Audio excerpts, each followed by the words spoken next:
Ya, jadi dari pantauan kami saat kami ke lokasi memang kondisinya cukup parah ya. Jadi ada dua truk, kecelakaan tersebut melibatkan dua truk, satu truk trailer bermuatan kayu, lok kayu, kemudian satu lainnya truk dam bermuatan batu alam. Ini satu truk kontainer ini yang besar terguling hingga nyaris terbalik ya, dan bagian depannya ringsek. Dan ada satu truk lainnya yang terhimpit, jadi posisinya terjepit antara truk trailer dengan dinding pembatas jalan, kemudian juga terperosok di parit. Kami lihat kondisinya cukup parah, namun setelah kami telusuri, kami juga mendapatkan informasi, bertanya dengan para penumpang, kondisinya semuanya selamat.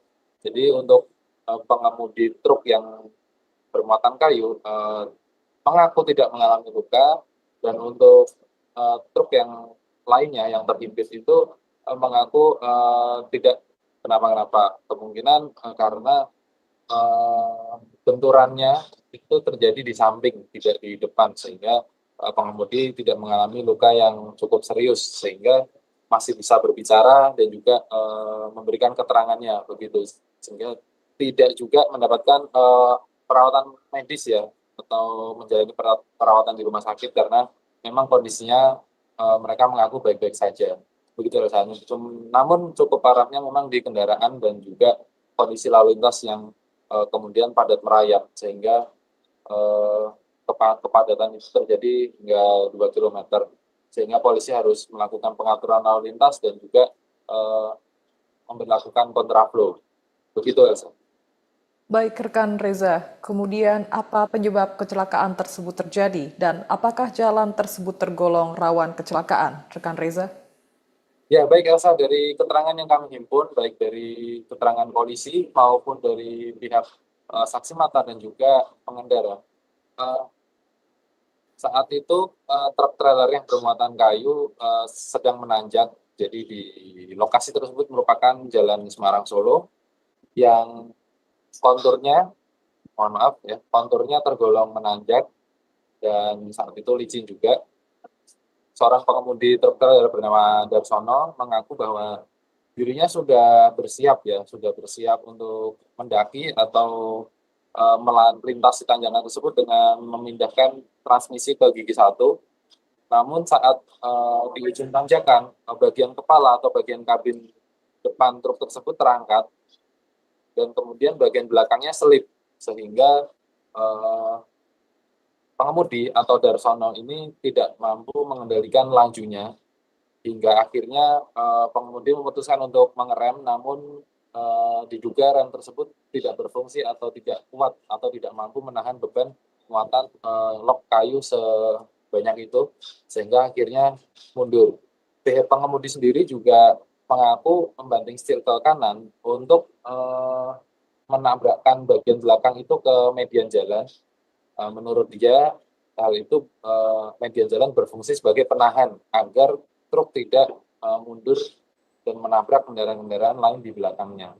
Namun kondisinya mungkin karena terlalu cepat, truk tersebut menabrak media jalan hingga terguling, hingga mengenai uh, truk yang berada di sampingnya yang terhimpit tersebut. Sementara untuk pengemudi truk yang bermuatan batu alam atau yang terhimpit, dia mengaku sebelumnya sudah berhenti, dia sudah bersiap menjaga jarak juga dan berhati-hati ketika mengetahui truk trailer yang bermuatan kayu itu tidak mampu menanjak.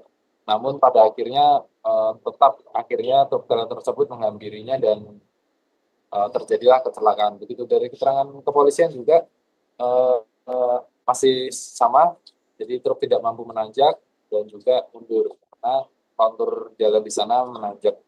Jadi tergolong rawan juga ini karena sudah beberapa kali kami liputan, kami mendapati informasi beberapa kendaraan di sana itu terperosok karena tidak kuat, sehingga kecelakaan yang terjadi bukan tabrakan atau kelalaian pengendara, namun lebih ke faktor kontur jalan dan juga kemungkinan kondisi kendaraan yang kurang laik atau tidak siap untuk menghadapi medan seperti itu. Begitu, Elsa.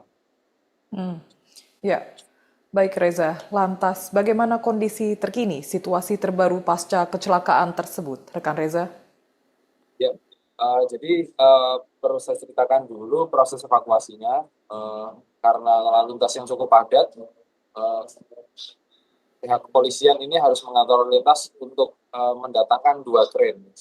Sedangkan kondisi lalu lintas cukup padat sehingga kren yang datang itu memakan waktu cukup lama hingga akhirnya sekitar pukul 00.30 dini hari tadi 2 truk kren tersebut datang dan memperdirikan posisi truk trailer yang terguling dan juga mengevakuasi kayu-kayu yang berada di jalan.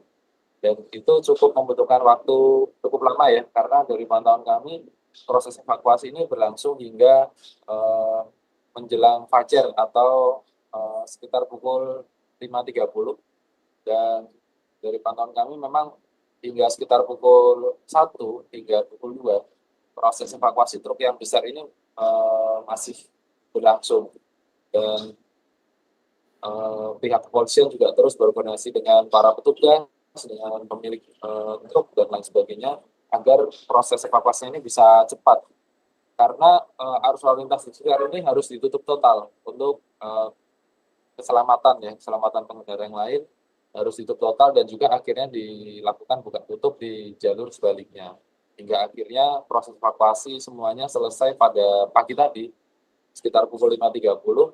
Truk yang terakhir hingga siang ini pantauan kami arus lalu lintasnya sudah kembali lancar seperti biasa.